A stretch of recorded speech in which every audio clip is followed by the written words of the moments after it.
Another thing I'm curious your opinion about, the end of the process with the CEO, like a lot of the hiring mistakes that I've made are me, and it's a small startup, Series A, but me compromising or the team compromising on some set of either values or role attributes that we had at some point discussed as important, but we get really excited about a candidate or for some other vector, and then we decide to make the hire despite either other missing links or red flags.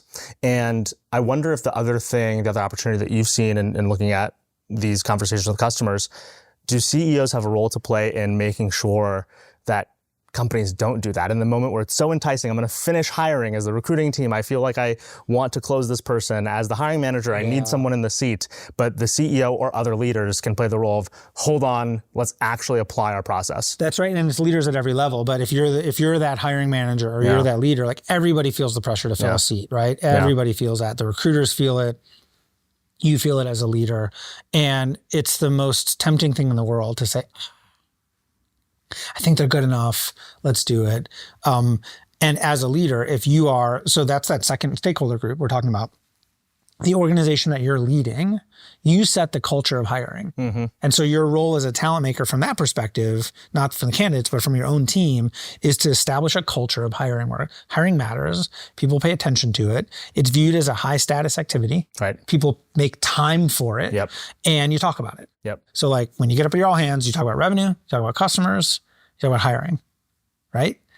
That means it's important. People watch what you do. They watch what you pay attention to. I've had teammates literally feel left out because they weren't part of a loop. But that's another portion of the challenge. But to your point, but people want to be like famous companies that are great at hiring. Everybody knows like it's good. You have to apply. You have to prove yourself as a good interviewer. Like that's a thing, right? To be a bar raiser at Amazon, things like that. That's a classic example. And so that's the Amazon bar raiser is like the personification of high status applied to hiring. And so to get back to the topic that we were talking about is, if you're putting pressure on that whole organization that fill the seat versus find the best person, they'll respond. Right. And if you put the bar high and you say, the most important thing is we need to fill this with the best person we can, people respond accordingly. We did the math. It's in Talent Makers, the book, around what is the value of a great hire versus an okay hire. And the numbers are staggering. If you consider an employee that's going to be with your organization for 3, 4, 5, 6 years, how much value they're going to produce and what the difference is between an A player that sticks around for 6 or 7 years and a C player that comes and then creates a vacancy 18 months later.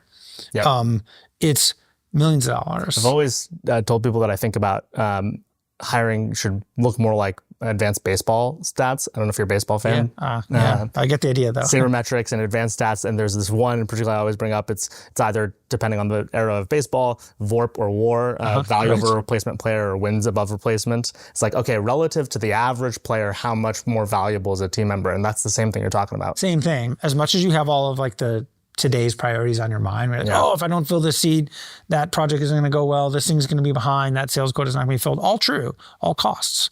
But the benefit of waiting that incremental moment is almost always worth it if you can get truly a great player in that seat. If we zoom back to just thinking about the mess of hiring processes that we're talking about here, the other portion of this that's really interesting right now that you and I have talked a lot about is AI in hiring, and how it's going to make the problems of bad hires even worse. Good hires are going to have their own challenges. And then there's also the relationship candidates have to the process. Let me start with this. Like, what are you most afraid of in this phase? Because I'm afraid of a lot of things in this phase. Exactly. What do you think about most? I think the way you said it, I like it's a phase. And I think the technology is evolving really quickly. Society is responding really quickly. So like a lot of this stuff is going to be different over time. We'll adapt. For now, I think where we are is people have seen the great promise of AI to do a lot of things that we do that are time consuming, manual, and that the computer could just do very quickly. So I read an article recently where a certain category of legal work that lawyers do, reviewing contracts and looking for key terms, they trained a machine model on, and the machine model did it 99% faster and 99.7% as accurate. Right. Like, That's just a way. game Like, changing. just do it, right? Yeah. No one's going to read the contracts as accurately or as quickly as that, but Totally. ever. That's a done deal. So people see that and they go, "Oh, I spend all this time on hiring. Can't I just hand it over to a chatbot and let it solve the problem for me?" And you're like, hang on. So the other thing that AI of this generation in this day and age is doing is it's making stuff up. Yep. And it's magnifying biases. Yep. And so you better be really thoughtful about the role you give it. And what you do not want to do with today's technology is put it in the role of making decisions about who to hire and who not to.